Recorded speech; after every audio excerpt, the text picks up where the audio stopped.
All right, thanks, Brendan and Eddie. Now, before we get into Dishonored, which I'm as excited as you guys are, so I'll make this quick. I just wanted to check in and show you folks on Twitter. We have gotten a ton of people asking about Dawn Guard, and I was asking plenty of questions of Matt, but you guys have plenty more. So let's check right over here. People are wondering what's the biggest attraction of the Dawn Guard faction.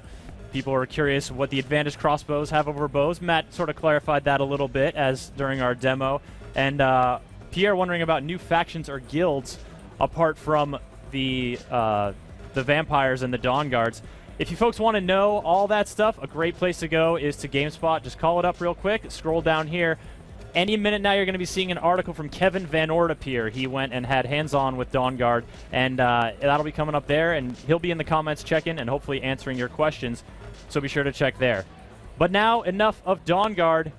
We're on to Dishonored, and joining me on the stage here is Raphael from Arcane Studios. Raphael, so excited to have you here, man. Hi, thank you. Dishonored has been getting a lot of buzz around the show, something that's piqued a lot of people's interests, and we're getting to see a robust amount of the game that we haven't really gotten to see before. How's the response been for you guys? It's been awesome. A very, very good response. We didn't know that people would like it so much, so we're really happy. Always a good feeling, right? You Absolutely. put a lot of time into it. All right, so Dishonored, you brought some stuff to show off here today. I understand we're going to be seeing a mission in a couple different ways because sort of choice in how you approach missions is crucial to the appeal of Dishonored. Right, absolutely. The kind of games that we like are always rely on the premise of being able to play the way you want. You know, it's all about simulation. So really, if you want to be stealthy or brutal or somewhere in between, it's up to you. All right, now for folks who don't recognize the name, what is the world of Dishonored like? And just give us a quick synopsis of what we're jumping into here. So the game evolves in the city of Dunwall, and it's our version of steampunk. So we designed it with Victor Antonov, who was the art director of Half-Life 2, and so we created this London-inspired world with its own layer of technology and some magic that belongs to us. And there's sort of an interesting interplay between the magic and the technology that we've seen in some of the gameplay footage you guys have showed off. And now the central plot revolves around someone. He's really been wronged and is trying to get revenge. Right, so you start as the bodyguard of the Empress, and you are framed for her murder. And at this point, you're going to take revenge and set things right and clear your name. And it looks like now we're here poised above some enemies and calling up the Blink ability. Right, which Blink is like a little teleport.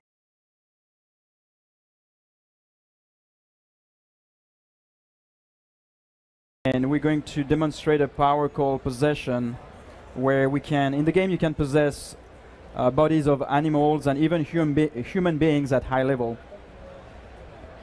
Bodies of animals, like, I mean, this city looks like there would be no shortage of rats to possess. So yes, there's a plague, so there are rats everywhere, and in this case actually we're possessing a fish. A fish? Yes, we're gonna show this in a minute. There we go. I think it's safe to say that's a first that I've seen in a game, fish possession. Right. But now here we are with the first fish possession game ever. Right on the box quote. There you go. And so you're swimming your way in, presumably going to try to.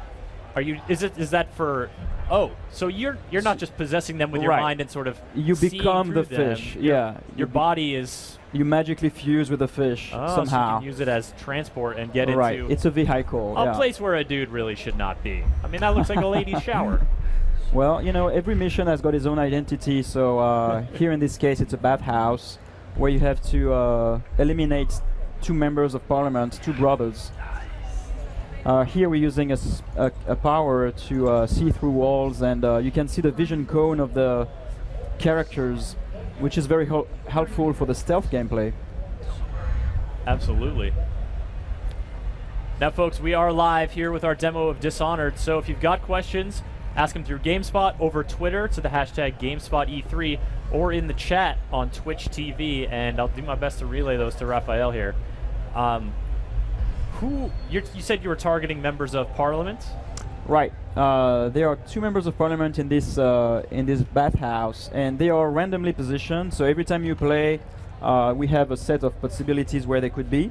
So you have to find where they are, either by overhearing conversations or reading here, like for example the register. You would find where they are, and so one of them in this case is in the hammam, at the bottom of the building.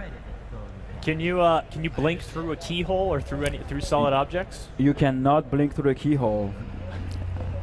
So you're gonna have to find another way around. So you have to find another way around. So in this case here, we're approaching the first target, one of them, and there are multiple ways in every time. Like in this case, if you found the key, the master key to the place, you could use that key. Otherwise, there are other ways. Like here, we're gonna show how we're going to steam to death this target. Oh, you're gonna lock him in there? We're gonna, yes. And that lady's gonna be collateral damage, huh? Absolutely. We're sorry for that, but sometimes it happens. When you're on the quest of vengeance, you're gonna have to leave some bodies beneath you. The thing though is that there are always ways to eliminate the targets without killing them. So if your thing is really to play non-lethally, it is possible. And that was a question from the aptly named Twitch user Stealth Shot. Can you really beat the game without killing anybody? You can. It is very hard. It requires a lot of effort and dedication, but you can finish the game without killing a single being. Yes. Is that now, when you say effort and dedication, is that just sort of mapping out the area, exploring every possible avenue? Right. It requires overhearing a lot of conversation, digging into books, but it is possible. Initially, it was like almost an Easter egg. It was something we wanted it to be secret. But people got really excited about it, so now we expose it more and more as a possibility. And you'll get achievements for it. But we expect that most people are gonna play the more regular way, which is like a combination of sparing some of the targets and killing some of the targets. And it involves a lot of stabbing in the face, as we saw in the gameplay trailer you guys. Right, and then again, it's up to you. Some people like to sneak around and be discreet, and some other people are really like to go brutal. In this case here, we're possessing the target himself. And we're gonna make it look like a suicide. In this, all of a sudden, he just went out on the balcony and went jumped. out on the balcony, and somehow he jumps. Except you can't actually make him jump. You got to give him the ultimate push. Well, you have to help him a little bit. How very helpful. Right. So is this now an escape, or are we restarting to? So here we restarted because the way we demo the game in this case is that we play this mission several times. And the first time was very stealthy, and then the second time is very brutal. So no fish possession this time around? This time no fish possession. It's always going to be using guns and severing heads, assassinating people. User Valis Jobu wants to know if there are incentives in terms of extra gear or extra experience or anything like that for doing the stealth approach. So doing the stealth approach, of course, mechanically is an advantage because you will aggregate more ammos but also the big benefit of playing stealth is that we track the number of innocents that you kill. So if you don't kill innocents, then you will reach the more positive ending, as opposed to the darker ending if you kill a lot of people. And that's sort of fitting because if if your body is soaked in the spilled blood of hundreds of guards, you should receive the dark ending. Or, that was the wind blast power. There are bloodless ways to eliminate people, as we've seen. So you're doing a lot of climbing around on different surfaces. So platforming is a huge part of Dishonored.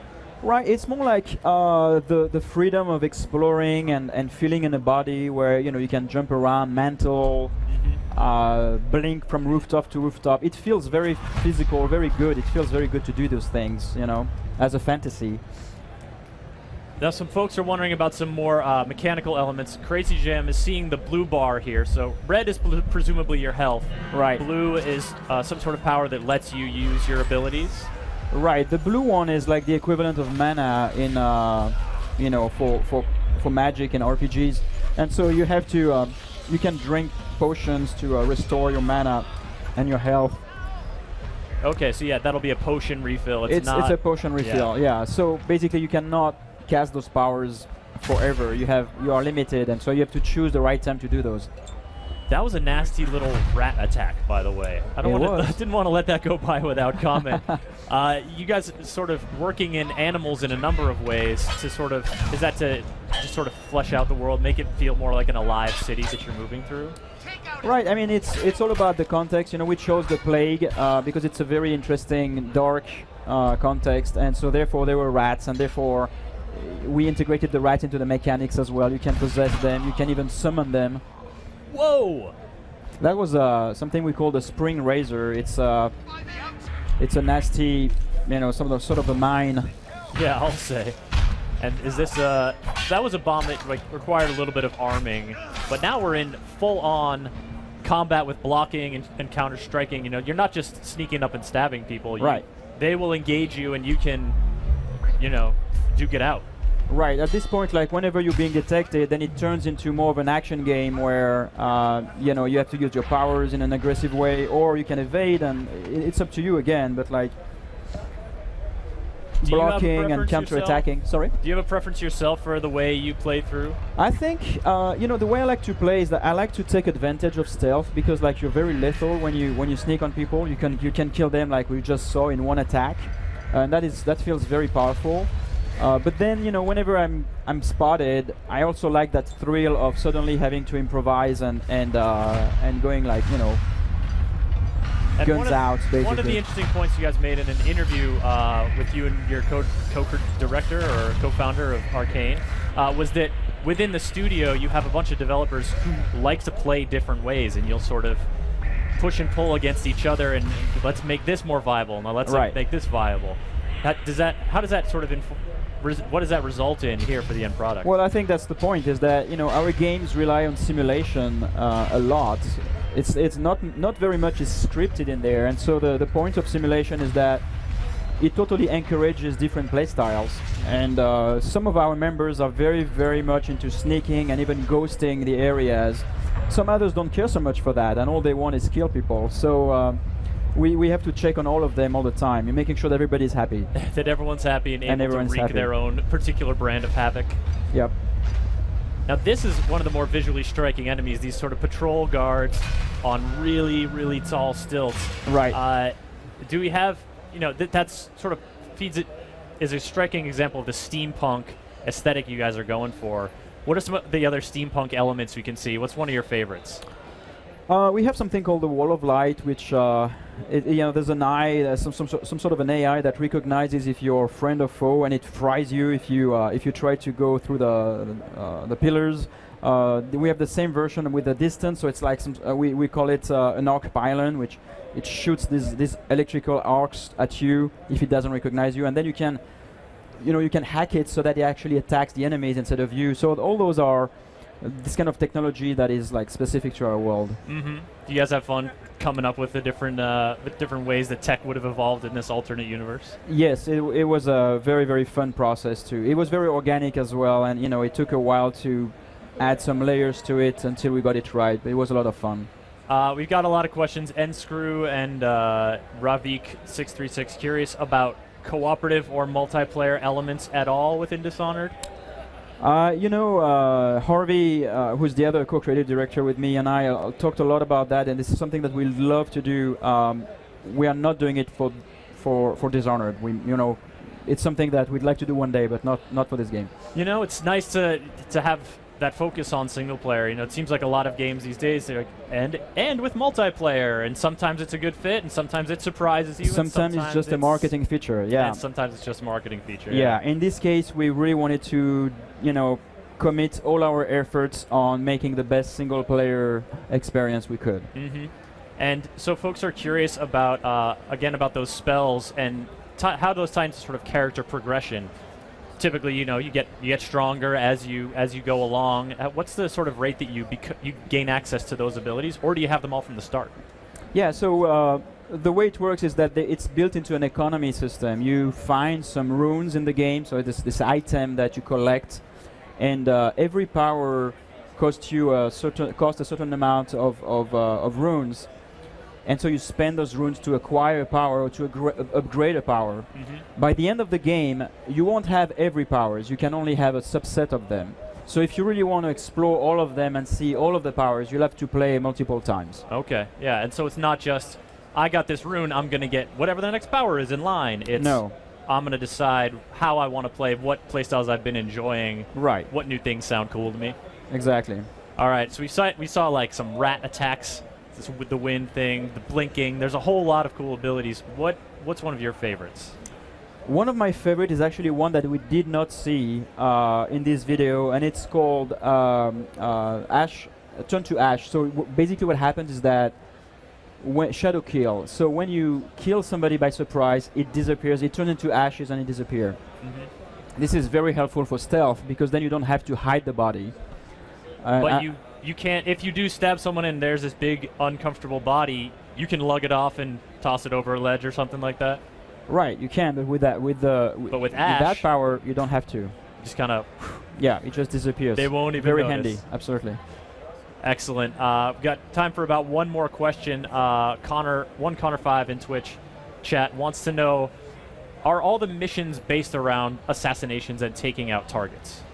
Wow, that's a great question because when we planned for the missions, we tried to come up with a different set of scenarios, so it's not always the same pattern, right? We did not want every time the same thing. So the answer is no. The answer is that sometimes it's about an abduction, or sometimes there are different contexts. Like you have to infiltrate a party, and now like nobody's nobody's hostile, so you have to move around and start to talk to people. Play it cool. No blinking around. No blinking over to the bar to get in front of people in line. Right. Sorry, the abduction just piqued my interest, and I got to ask about is there an ability for like wrapping up a guy, or how do you abduct and then spirit them away? Right. So you have two options. You can sleep dart him. Okay. And then you carry the body, or you can choke him unconscious, and then you carry the body. And then you lug the body out. Load the body out, and then you can blink out of it. And you probably can't like tie the body to a fish and then swim out. You're gonna have to find some way out. You cannot.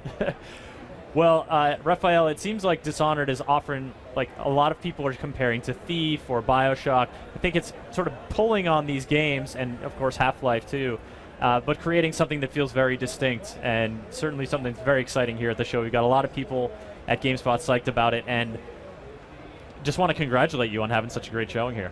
Thank you very much. And also ask you for a release date sometime soon? Yes, a release date is October 9th in America and October 12th in Europe. And it's going to be on the PC, 360, and PS3. Excellent. We'll be looking forward to it. Raphael with Dishonored, thank you so much. All right, thanks. And now we are off to the show floor for one more check-in with Carlos Rodella, and then back for Tekken Tag Tournament 2.